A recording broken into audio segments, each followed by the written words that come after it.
মানে মানে হয়তো ওই দুজনেই চুরি করেনি। এই যুবতীর সামনে আমার বাড়ি থেকে আংটি হাত ছাড়া টাকা পয়সা, সেই সঙ্গে সঙ্গে বলুন হুজুর, গুনে গুনে 50,000 টাকা চুরি করে উদাও হতে গেলে একেবারে হাতে নাতে ধরা পড়ে যাচ্ছে। দশ বাহাদুর, আপনি বিশ্বাস করুন দশ বাহাদুর, আমি চুরি করিনি, আমি চোর নই, এসব মিথ্যা কথা। চুপ করো, যাকে জিজ্ঞাসা করছি সেই উত্তর দেবে। সর্বনশীল, তুমি বলো এই বিষয় তুমি কি কি জানো, সত্য কথা বলো। হুজুর, আমি যা বলিব সত্য বলিব, সত্য ছাড়া আমি কখনোই মিথ্যা বলিব। জমিদার সাহেবের সঙ্গে আমার খুব বন্ধুত্ব ছিল। হঠাৎ উনি একদিন আমাকে বললেন, চলো বন্ধু, দ্বীপ অঞ্চলগুলো একটু পরিদর্শন করে আসবে। তারপর হুজুর এই দ্বীপ অঞ্চলে পরিদর্শন করতে গিয়ে দেখি এই যুবক তার স্ত্রী নিয়ে বহু কষ্টে জীবন যাপন করছে। তারপর হুজুর কিছুদিন না যেতেই জমিদার সাহেবকে বলে করে এদের দুজনকে ওনাদের বাড়িতে নিয়ে গেলাম। তারপর কি হলো? তারপর হুজুর 5টা বছর অতিক্রম না হতেই জমিদার সাহেবের হাতে আসছি এনো সাহেবের মনের হার ঘুরে ঘুরে 50,000 টাকা চুরি করে উদাও হতে গেলে একেবারে হাতে নাতে ধরা পড়ে যাচ্ছে। তোমার এই কথাতে সত্যতার কি প্রমাণ আছে? 100 বার হুজুর, 100 বার। আপনি আমাকে বিশ্বাস না করুন, এই জমিদার সাহায্য আপনি জিজ্ঞাসা করে দেখুন সত্য কি না। জমিদার সাহেব, সর্বনশীল যে কথা উনি বলছেন এটা কি সম্পূর্ণ সত্য? হ্যাঁ, সর্বনশীল এই পর্যন্ত যা বলেছে সবগুলো সত্য। মহামান্য বাহাদুর, সর্বনশীল যা বলেছে তা সম্পূর্ণ মিথ্যা। আমার আব্বা হুজুর আমি জান ভালোবেসে হাত ছাড়াও আংটি প্রদান করেছিল। জমিদার সাহেব, পরের কথায় চলার আপনাকে 10,000 টাকা জরিমানা করা হলো। এটা তুমি কে দেবো?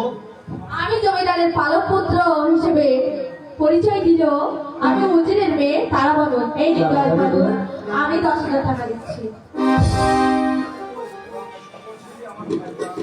এবং ওই সর্বনশীলই আমার ভাইজান মোবারক হোসেন। মোবারক হোসেন, হ্যাঁ হুজুর, আমি স্বীকার করছি। আমি যখন ধরা দিব আমি সর্বনশীল নই হুজুর, আমি বঙ্গ রাজ্যে মরাত অধীনের ছেলে মোবারক হোসেন।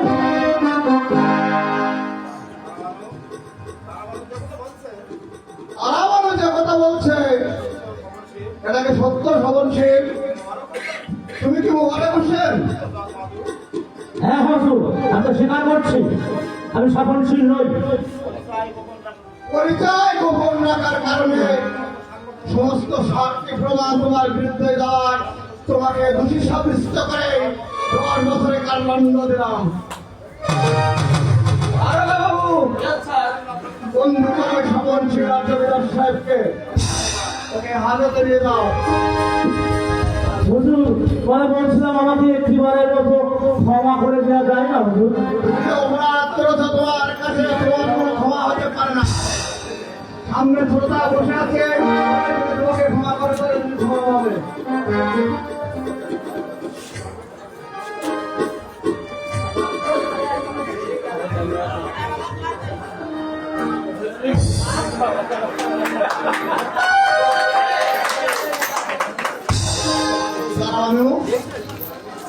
তোমার পরিচয় গোপন করার কারণ কি?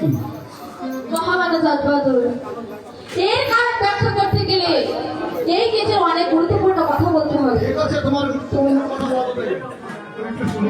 মাননীয় বাহাদুর, আসামির কাজ করে দাঁড়ানো ওই যুবকটি হচ্ছে বঙ্গরাজের ছেলে আনোয়ার হোসেন। তুমি সত্য বলছো? আমি সম্পূর্ণ সত্যি বলছি। আমি বিশ্বাস করি না। সব আপনাকে করতে হবে ভাইজান।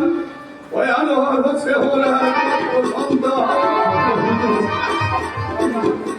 বিশ্বাস করেন ভাইজান, আনোয়ার আমার একমাত্র পুত্র ছেলে অমৃতা। আয় বাবা তুই আমার বুকে আয়। অমৃতা,